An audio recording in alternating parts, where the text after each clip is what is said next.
Ang Hangal na Barbero. Ang kwentong ito ay naganap sa syudad ng Patliputra. May isang negosyanteng nagngangalang Manibhadra kasama ang kanyang asawang si Gayatri. Ubod ng yaman ang mag-asawa. Nakatira sila sa isang mansyon at marami silang pag-aaring lupain.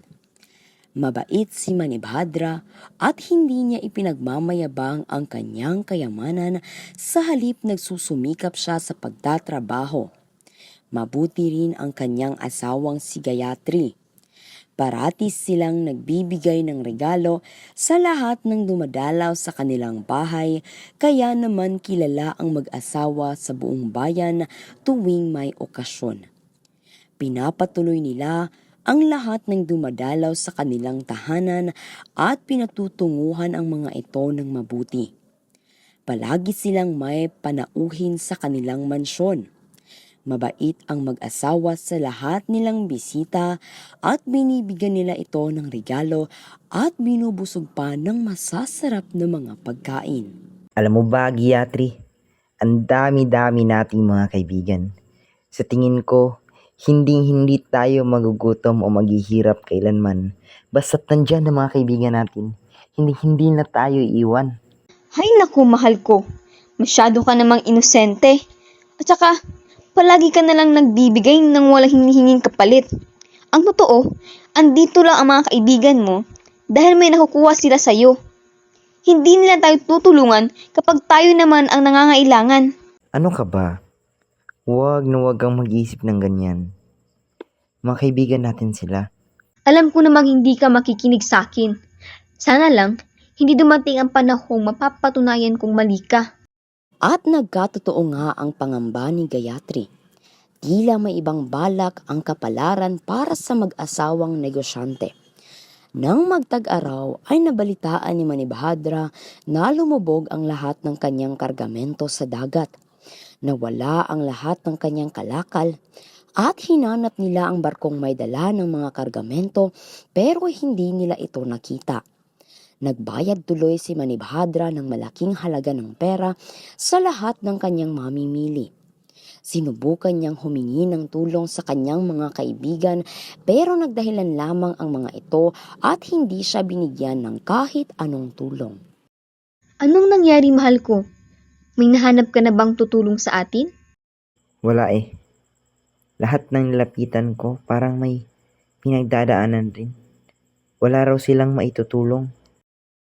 Alam ni Gayatri na nagdadahilan lamang ang mga kaibigan ng kanyang asawa, pero alam din niyang hindi maniniwala ito sa kanya, kaya nanahimik na lang siya. Kailangang ibenta ni Manibhadra ang kanyang lupain para mabawi ang nalugi niyang pera, pero kulang pa rin ito. Binenta niya pati ang kanyang mansyon at doon lamang siya nakabawi. Nabayaran niya ang lahat ng kanyang utang, ngunit wala na silang pag-aari ngayon. Nakatira na sila sa maliit na bahay at nagsasaka sa lupain ng iba para kumita ng pera. Nagtrabaho din si Gayatri bilang isang guro para makatulong sa gastusin sa kanilang bahay.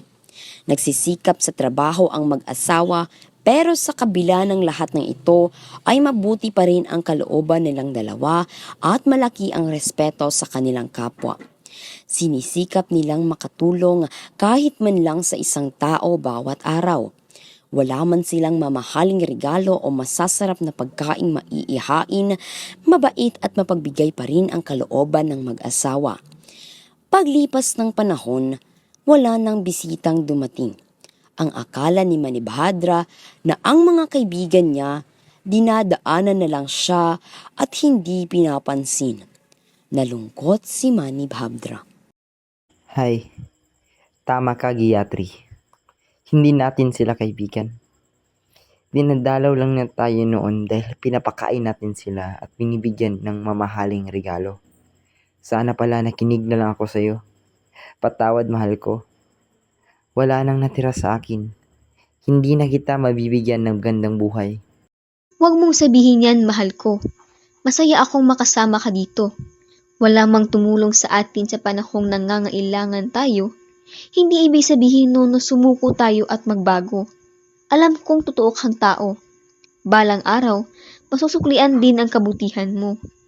Pero malungkot pa rin si Manibhadra sa kabila ng sinabi ng asawa. Sinasabi niya lang yun dahil mahal niya ako. Naging hangal ako buong buhay ko. Kaya ito ang naging kaparusahan ko. Wala na akong maibibigay sa pamilya ko. Hiyang-hiya ako sa sarili ko. Kasalanan ko ang lahat. Mas mabuti pa sigurong mamatay kaysa mamuhay sa ganitong klaseng kahihiyan. Sa kanyang pag-iisip, nakatulod ang negosyante. Manny, gumising ka, Manny. Gumising. Ha? Anong nangyayari? At sino ka? Isa akong mongha.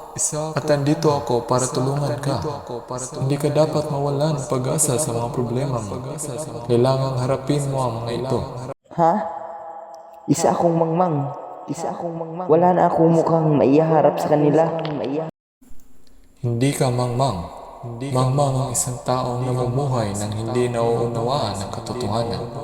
Ang nangyari sa iyo ay pawang pagsubok lamang. At andito ako para tulungan ka. Talaga? Paano mo ako tutulungan? At bakit? Tama ang asawa mo. Nagpakita ako sa iyo dahil buong buhay kang naging masipag at tapat sa iyong mga ginagawa. Ito ang iyong gantimpala. Ngayon makinig ka. Bukas kakatok ako. Pintuan mo sa ganitong itsura. Pupukin mo ang likod ng aking ulo at magiging isa akong palayok ng ginto. At manunumbalik ang iyong kayamanan. Tandaan mo, huwag mo itong gagawin sa ibang mongha. Kung hindi, mapaparusahan ka.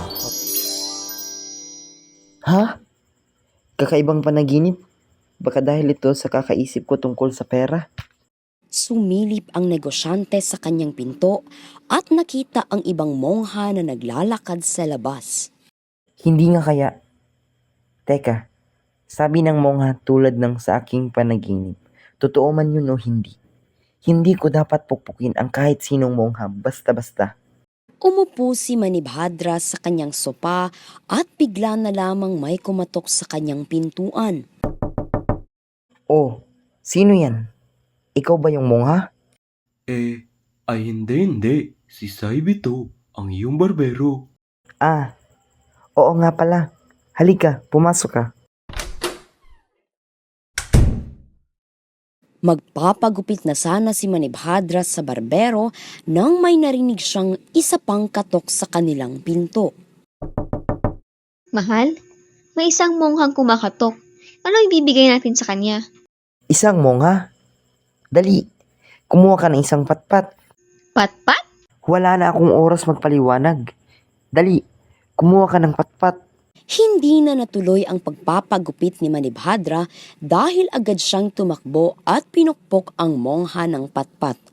Nakapasok na ang mongha sa kanilang bahay pagtama ng patpat sa likod ng ulo nito na bigla na lamang.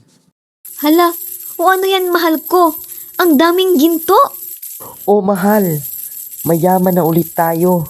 Tuwang-tuwa ang negosyante at hindi niya namalayang nasa bahay pa pala nila ang barbero at nasaksihan nito ang buong pangyayari.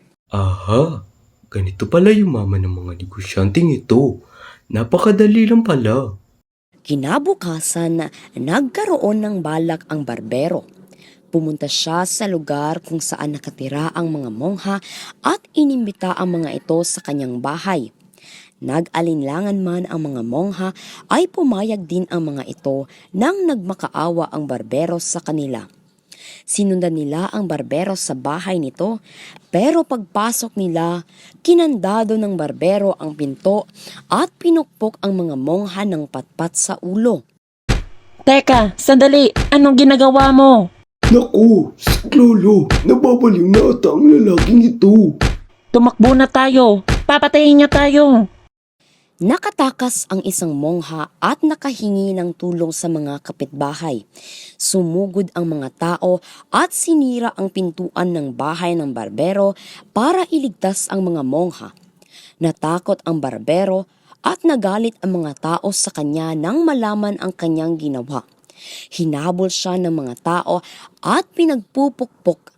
Pinaalis siya sa kanilang bayan at hindi na muling nakita pa. Nasaksihan ni Manihabra at Gayatri ang buong pangyayari. Tama ang monga. Mangmang ang isang taong namumuhay nang hindi nauunawaan ang katotohanan.